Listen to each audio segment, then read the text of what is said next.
Hey everyone, sitting on my front porch about to go for a snowy hike, and I'm thinking about people pleasing and all the sneaky ways it shows up.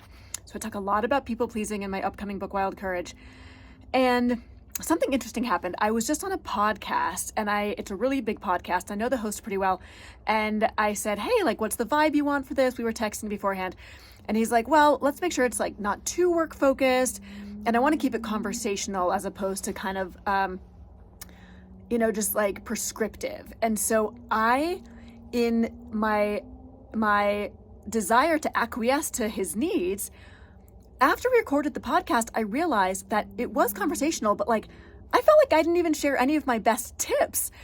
And I was so overly concerned about not giving too many career tips or too many professional development tips or work tips that I feel like I barely talked about that. And that's some of my favorite stuff to talk about and my favorite stuff in the book. And it was such a sneaky way that people pleasing kind of entered the game that I didn't really expect or anticipate.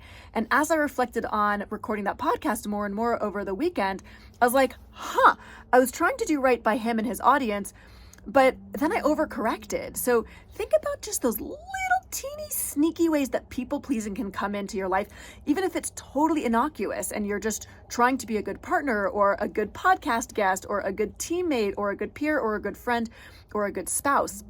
Think about the sneaky ways where you dial it too far in the other direction and lose sight of who you are, what's true to you, and what you stand for. So that is my guidance to you today as I head out for this beautiful hike. I guess we should have shoveled a little bit more today. All right, there you go. Take care.